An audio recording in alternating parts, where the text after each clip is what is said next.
नमस्कार, मैं हूं करमवीर और आप देख रहे हैं फॉलो अप। उत्तर प्रदेश का पूर्वांचल का इलाका जहां से सीएम योगी आदित्यनाथ आते हैं, जहां चावल खास तौर पर काला नमक चावल की खेती भी होती है, उसी पूर्वांचल ने अंडरवर्ल्ड डॉन दाऊद इब्राहिम, अबू सलेम, श्री प्रकाश शुक्ला से लेकर हरशंकर तिवारी, अतीक अहमद, मुन्ना बजरंगी, धनंजय सिंह, अभय सिंह, ब्रिजभूषण सिंह जैसे दर्जनों बाहुबलियों की फसल भी खूब लहलहाई है। इनमें से कुछ अब इस दुनिया में नहीं है, तो जो बचे हैं वो या तो जेल में हैं या फिर सरकार और सिस्टम की शरण में। इन्हीं में से एक नाम आता है जौनपुर के बाहुबली धनंजय सिंह का, जिन्हें आज निचली अदालत से 7 साल की सजा सुनाई गई।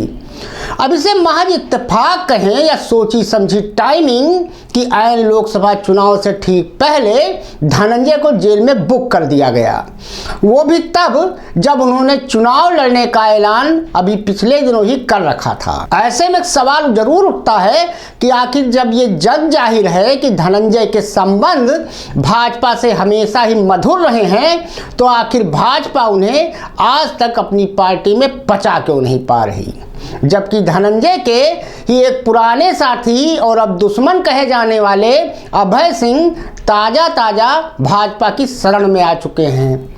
तो ये एक ऐसा सवाल है जिसका जवाब नहीं मिल रहा। आज फॉलो अप में हम धनंजय सिंह की चर्चा करेंगे कि आखिर क्या गुणागणित अब तक रहा है धनंजय सिंह का।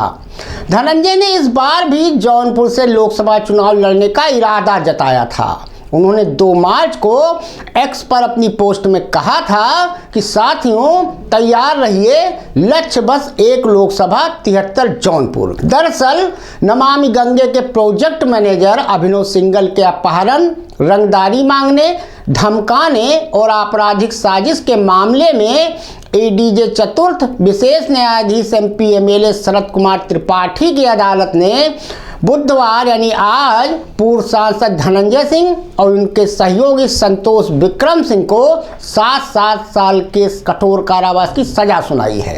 अदालत ने दोनों अभियुक्तों पर 1.5 लाख रुपए का जुर्माना भी लगाया है।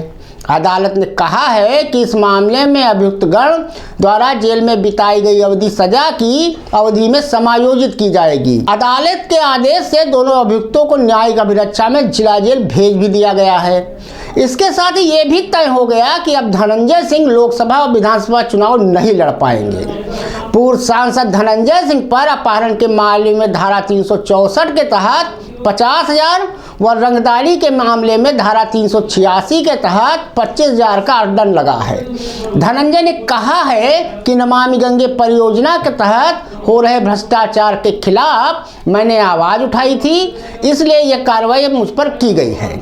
हाई कोर्ट में वो अपील करेंगे। इस दौरान कोर्ट के अंदर से लेकर बाहर तक समर्थकों की भारी भीड़ भी देखी गई, जो नारा लगा रहे थे धनंजय भैया जिंदाबाद। मुजफ्फरनगर निवासी अभिनव सिंघल ने 10 मई 2020 को लाइन बाजार थाने में अपहरण, रंगदारी और अन्य धाराओं में पूर्व सांसद धनंजय सिंह व संतोष विक्रम सिंह और 2 अज्ञात के खिलाफ प्राथमिकी दर्ज कराई थी। अभिनव सिंघल का आरोप था कि संतोष विक्रम सिंह और अन्य 2 लोग पचहटिया स्थित साइट पर आए थे।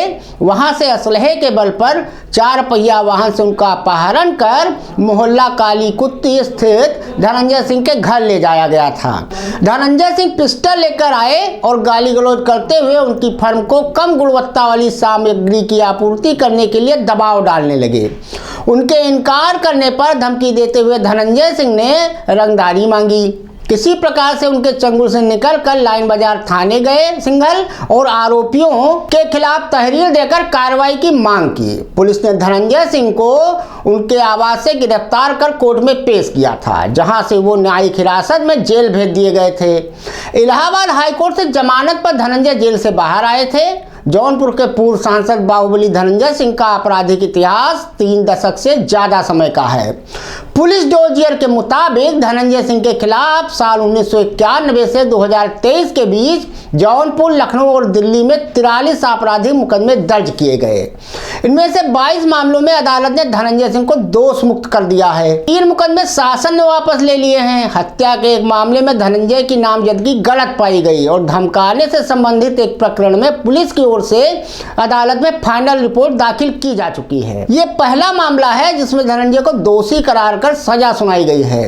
जौनपुर के सिकरारा थाना के बनसफा गांव के मूल निवासी धनंजय सिंह ने जौनपुर के टीडी कॉलेज से छात्र राजनीति की शुरुआत की थी।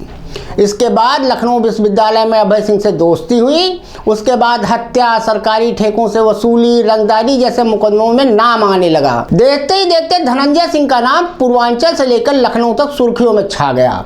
धनंजय के खिलाफ साल 91 में पहला मुकदमा जौनपुर के लाइन बाजार थाने में गैर कानूनी जनसमूह का सदस्य होने और धमकाने सहित अन्य आरोपों में दर्ज किया गया था। इसके बाद धनंजय के खिलाफ आपराधिक मुकदमों की सूची लंबी होती चली गई। धनंजय सिंह का नाम साल 1998 तक लखनऊ से लेकर पूर्वांचल के जिलों तक अपराध जगत में सुर्खियों में आ चुका था। धनंजय पर पुलिस की ओर से 50,000 का इनाम भी घोषित किया गया था। अक्टूबर 1998 में पुलिस ने बताया कि 50,000 के इनामी धनंजय सिंह 3 अन्य लोगों के साथ भदोही मिर्जापुर रोड पर स्थित पेट्रोल पंप पर डकैती डालने गए थे। पुलिस ने दावा किया कि मुठभेड़ में धनंजय सिंह सहित 4 लोग मारे गए हैं। हालांकि तब धनंजय जिंदा थे और भूमिगत हो गए थे। धनंजय फरवरी 1999 में अदालत में पेश हुए तो भदोही पुलिस के फर्जी मुठभेड़ का पर्दाफाश हुआ। धनंजय के जिंदा सामने आने पर मानवाधिकार आयोग ने जांच शुरू की और फर्जी मुठभेड़ में शामिल रहे 34 पुलिसकर्मियों पर मुकदमा दर्ज हुआ। धनंजय सिंह और अभय सिंह साल 2002 आते आते एक दूसरे के खिलाफ हो गए थे। अक्टूबर 2002 में बनारस से जा रहे धनंजय के काफिले पर नदेसर में टकसाल टाकीज के सामने गोलीबारी भी हुई थी। गोलीबारी में धनंजय के गनर सहित काफिले में शामिल अन्य लोग घायल हुए थे। प्रकरण को लेकर धनंजय ने कैंट थाने में अभय सिंह सहित अन्य के खिलाफ मुकदमा भी दर्ज कराया था। यह मुकदमा फिलहाल विचाराधीन है। जौनपुर पुलिस के मुताबिक विनोद नाटे नाम के एक बाहुबली नेता हुआ करते थे। विनोद को कुख्यात मुन्ना बजरंगी का गुरु भी कहा जाता है। विनोद नाटे ने रारी विधानसभा से चुनाव जीतने के लिए खासी मेहनत की थी। उसी दौरान सड़क दुर्घटना में विनोद की मौत हो गई। इसके बाद धनंजय ने विनोद की तस्वीर को अपनी राजनीति का सहारा बनाया और लोगों की संवेदनाएं बटोरते हुए 2002 में वह रारी से निर्दलीय विधायक बन गए। 2007 में धनंजय ने जनता दल यूनाइटेड के सिंबल पर विधायक का चुनाव जीता। 2008 में धनंजय बहुजन समाज पार्टी में शामिल होकर 2009 में जौनपुर से सांसद का चुनाव भी जीत गए। साल 2011 में बसपा सुप्रीमो मायावती ने धनंजय को पार्टी विरोधी गतिविधियों में संलिप्त होने के आरोप में बाहर निकाल दिया था। उसके बाद से धनंजय सिंह को विधानसभा और लोकसभा के चुनाव में आज तक सफलता नहीं मिली। तो कुल मिला के अब एक चीज तो मानी जाएगी कि आज उनको जेल भेज दिया गया है और ऐन लोकसभा चुनाव से ठीक पहले। तो इसके पीछे क्या कोई सोची समझी साजिश थी, यह रणनीति का हिस्सा था, या धनंजय सिंह ने कोई ऐसा कारनामा किया था जिससे भाजपा ने बिल्कुल ऐन चुनाव से ठीक पहले उनकी सजा मुकर्रर कराई? ये बात एक हुई। दूसरी बात कि आखिर में जब भाजपा से उनके इतने अच्छे संबंध रहे हैं धनंजय सिंह के, बहुत सारे लोगों से भाजपा में, खासतौर से क्षत्रिय समाज से जुड़े जो भाजपा के बड़े दिग्गज नेता हैं, उनसे धनंजय सिंह के बड़े अच्छे संबंध हैं। तो उसके बाद भाजपा उनको आज तक क्यों नहीं ले पाई, जबकि वो बसपा में रहा है, जदयू में हुआ है, निषाद पार्टी में हुआ है? तो ये सवाल हैं जिनके बारे में आप भी सोचिएगा। धन्यवाद।